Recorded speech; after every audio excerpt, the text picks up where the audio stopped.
Oi pessoal, chegamos hoje no nosso último vídeo desse tema Fé Vitoriosa. E vamos lembrar um pouquinho do que nós aprendemos semana passada.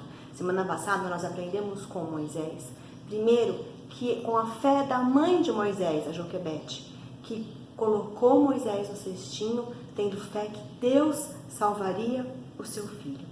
Depois nós aprendemos que Moisés, já adulto, deixou toda a riqueza, o luxo, o palácio, não quis viver como um egípcio e saiu de lá, foi morar no deserto e escolheu sofrer junto com o seu povo, com o povo de Deus, porque ele tinha fé em Deus.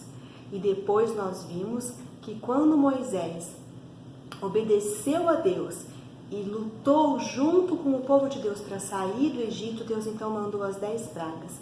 E na 10ª praga nós temos a celebração da primeira Páscoa. Hoje vamos continuar estudando o livro de Hebreus, no capítulo 11. E vamos ler agora o versículo 29, 30 e 31. Pela fé, o povo atravessou o Mar Vermelho, como em terra seca, mas quando os egípcios tentaram fazê-lo, morreram afogados. Pela fé, caíram os muros de Jericó, depois de serem rodeados durante 7 dias.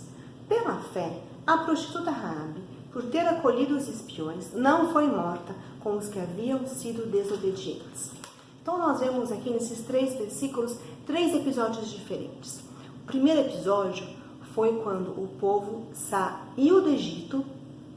O faraó deixou o povo sair logo do que a gente viu semana passada, depois da celebração da primeira Páscoa, da morte dos primogênitos, e eles então dão de frente com quem?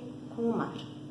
Atrás, os egípcios estão vindo, porque o faraó voltou atrás e mandou buscar o povo e lutar contra o povo. E na frente tem o mar.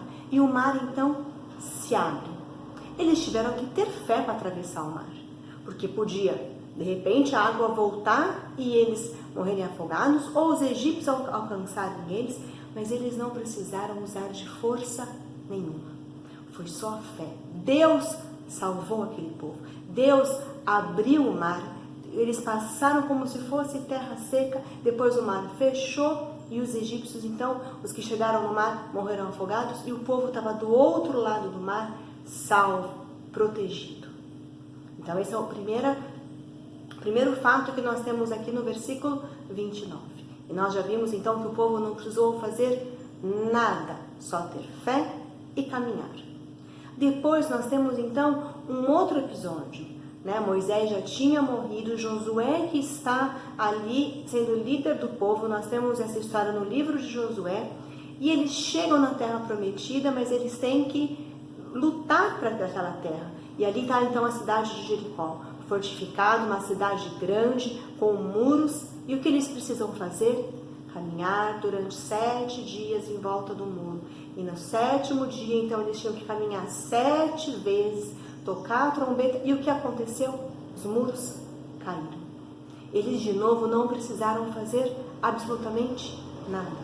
Eles tinham que apenas ter fé que Deus guerrearia por eles e obedecer as instruções, que era durante os 7 dias, uma volta, no 7º dia, 7 voltas. E os muros simplesmente caíram. E depois nós temos então Raabe. O que Raabe tem a ver com esses 2 grandes episódios? Antes do muro de Jericó cair, Raabe era uma prostituta que morava em Jericó. Josué mandou 2 espias, 2 espiões, para olhar e verificar como que era aquela cidade, como que era fortificado aqueles muros, como que era, com quem eles iriam guerrear. E descobrem que tem os 2 espias lá. E a Raabe esconde aqueles 2 espias. Ela acredita neles, ela acredita no Deus verdadeiro, mesmo sendo de um outro povo, mesmo sendo de uma outra religião. Ela acredita em Deus e protege os espias. E por causa disso, ela tinha que pendurar um cordão vermelho na janela dela, ficar com toda a família dela e assim ela seria salva. E foi o que aconteceu. Ela também não precisou lutar com ninguém, usar da sua força, da sua capacidade, apenas acreditar em Deus e obedecer a instrução, ficar dentro de casa e colocar o cordão vermelho na janela. E a família dela foi salva. E aqui nós vemos que a Raabe, então, aponta para Jesus de uma maneira surpreendente. Jesus veio e morreu na cruz para salvar todas as pessoas, não só os judeus, não só o povo de Deus, não só os descendentes de Abraão, mas todas as nações, toda a humanidade. Independente da cor, da raça, ele veio porque somos todos criaturas de Deus. Deus ama todas as pessoas. E ela vem nos mostrar que muitas vezes nós temos um preconceito muito forte dentro de nós, que achamos que algumas pessoas não podem ser salvas. Raabe era uma pessoa que estava marginalizada, uma pessoa que qualquer um que olhasse para ela falava: essa pessoa, a Raabe, não tem mais salvação. E a gente se comporta da mesma maneira. Às vezes a gente olha para alguém por causa do comportamento dele, o que ele faz, o que ele deixou de fazer, porque era um ladrão ou alguma outra pessoa que faz algumas coisas que são muito ruins, mas para Deus são todos pecados iguais. E ele morreu por todos. E nós achamos que aquela pessoa não tem salvação. Nós esquecemos que o Evangelho é para todas as pessoas e que nós só somos o que nós somos porque nós temos a graça, porque a graça de Deus, de Jesus, nos alcançou. Então o Evangelho nos mostra, primeiro, que nós somos todos iguais. Segundo, o Evangelho nos constrange para olhar para o próximo e pensar que ele é superior a mim. E terceiro, o Evangelho nos mostra que nós estamos aqui para servir ao próximo. Se Jesus deixou toda a sua riqueza, toda a sua glória, toda a sua divindade, veio aqui na terra como homem e serviu a todas as pessoas e serviu da melhor maneira, que foi morrendo no nosso lugar, como nós vamos achar que somos superiores ao outro, que somos melhores que os outros, ou que merecemos a salvação e o outro não? Então aqui nós temos que a Raabe, ela mostra aqui o preconceito. Nós achamos que nós somos superiores aos outros é uma barreira muito maior do que atravessar o Mar Vermelho, uma barreira muito maior que os muros de Jericó. É quando nós achamos que somos mais que o outro. A barreira do preconceito, a barreira da superioridade é uma barreira que só é vencida com o Evangelho. Quando nós entendemos que nós só vamos para o céu, que nós só temos tudo o que nós temos, os nossos bens, a nossa família, a nossa alegria, porque nós fomos alcançados pela graça de Jesus. Vamos continuar então aqui lendo agora o versículo 33. Que mais direi? Não tenho tempo para falar. Ele queria falar de muitas outras pessoas, de muitos outros personagens, mas ele não tem tempo. Então ele fala de Gideão, Baraque, Sansão, Jefité, que são exemplos de outros líderes, de outros juízes do povo de Israel. De Davi, que foi um rei, de Samuel e os profetas, os quais pela fé conquistaram reinos, praticaram justiça, alcançaram o cumprimento da promessa, fecharam as bocas de leões, então aqui ele deve estar falando de Daniel, apagaram o poder do fogo e escaparam do fio da espada. Da fraqueza tiraram força. Então, do momento fraco, do problema, da situação difícil que eles estavam, eles tiraram força, mas não a força deles, uma força que Deus deu para eles, pela fé que eles tinham em Deus. Tornaram-se poderosos na batalha e puseram em fuga exércitos estrangeiros. Versículo 35. Houve mulheres que pela ressurreição tiveram de volta os seus mortos. Até aqui, até esse pedaço do 35.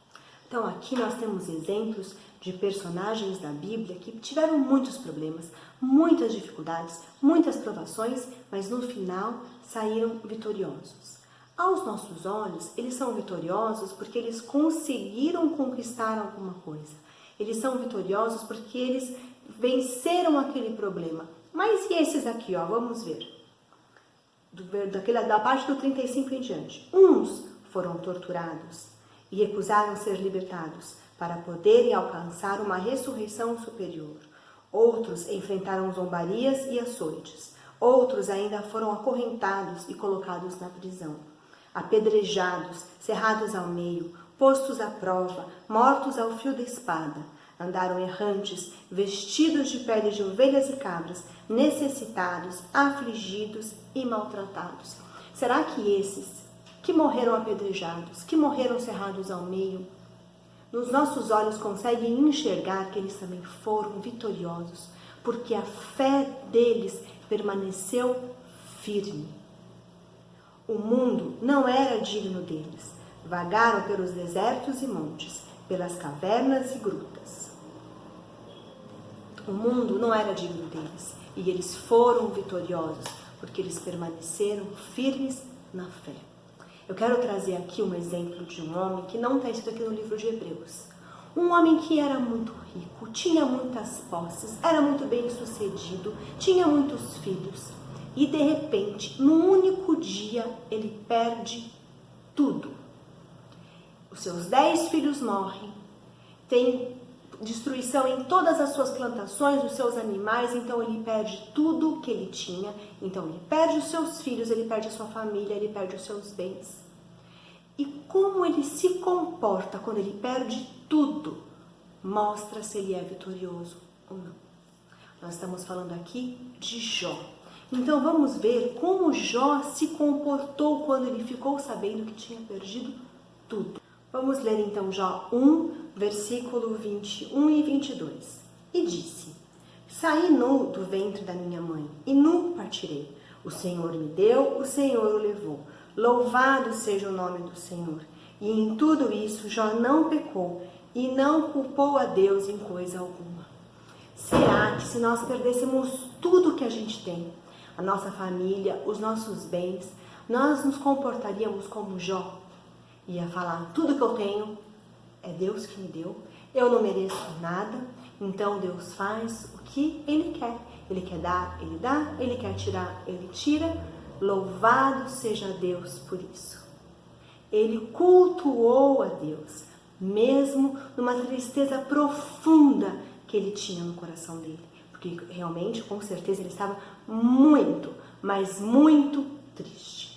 Mas mesmo naquela tristeza profunda, naquela angústia profunda, ele cultuou a Deus e soube reconhecer que tudo que ele tinha porque Deus deu, não porque ele merecia.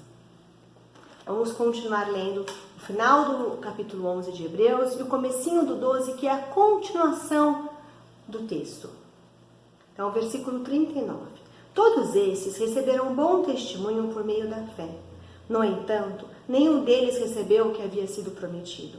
Deus havia planejado algo melhor para nós, para que conosco fossem eles aperfeiçoados.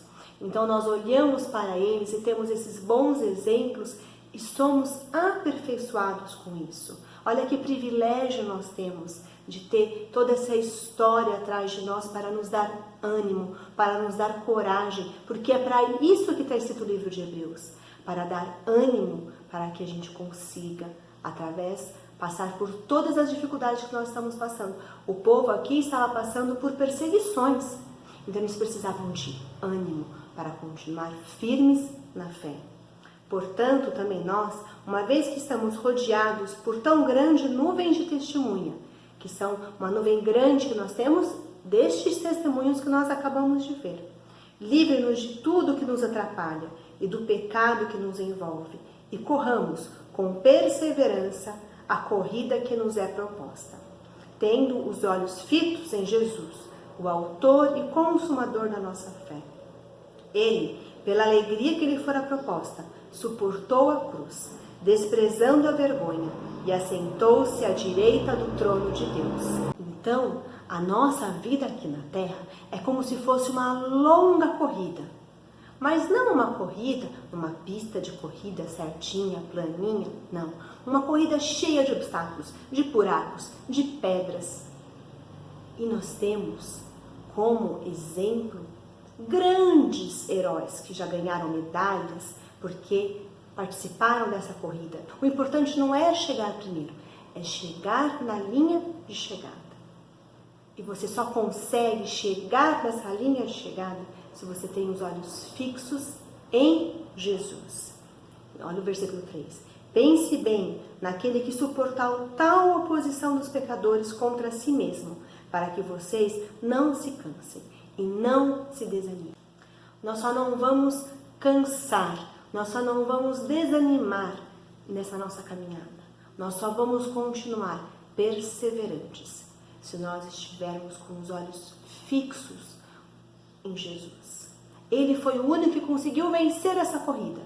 Nós só temos que chegar na linha de chegada, olhando para Jesus. Porque Ele é o maior herói, porque Ele é o nosso exemplo. Nós temos estímulos desses corredores que já chegaram na linha de chegada. Mas o nosso exemplo, o nosso herói, o único que venceu essa corrida foi Jesus. Então vamos olhar para Ele, seguir os seus passos, seguir os seus exemplos e ter essa fé firme em Jesus. Assim, diante de qualquer obstáculo, de qualquer dificuldade, de qualquer dor que a gente tenha profunda no coração, a gente vai conseguir falar: Deus me deu, Deus me tirou. Louvado seja Deus por isso.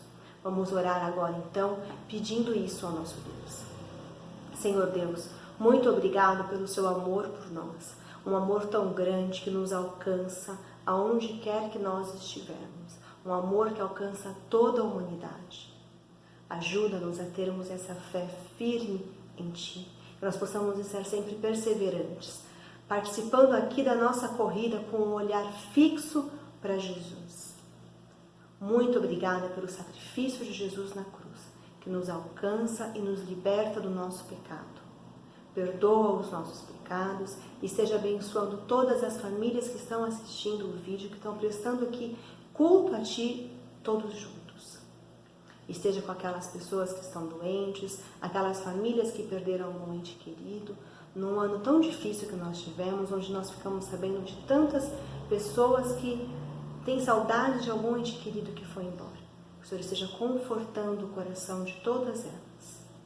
Em nome de Jesus, amém. Vamos juntos agora cantar duas músicas.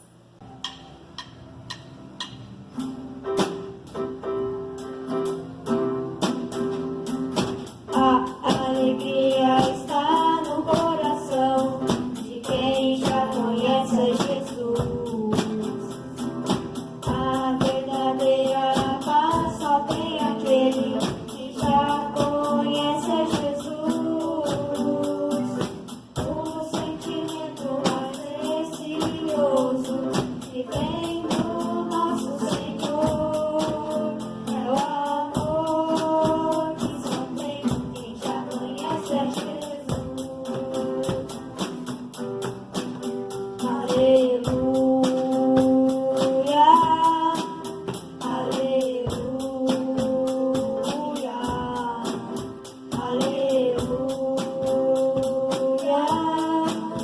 aleluia.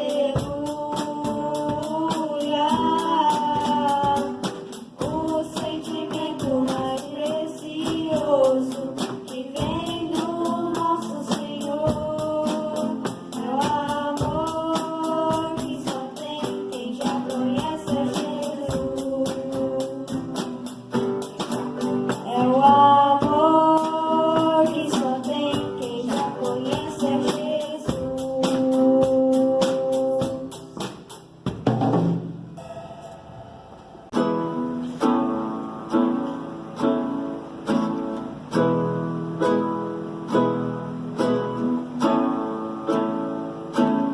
E a gente aprende a confiar em um Deus que faz milagres, que ouve a nossa oração e se faz presente aqui. E a gente aprende a amar um passo só de cada vez, mas sem dúvida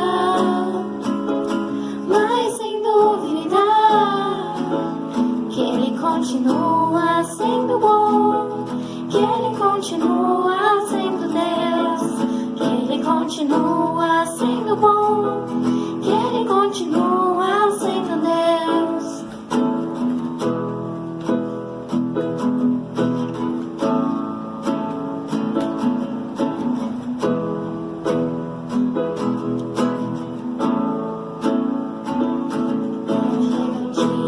De dizer tudo que se aprendeu e a enxergar até o que não se pode ver.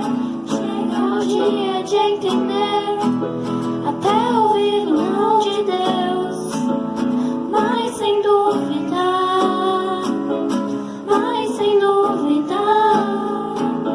que Ele continua sendo bom, que Ele continua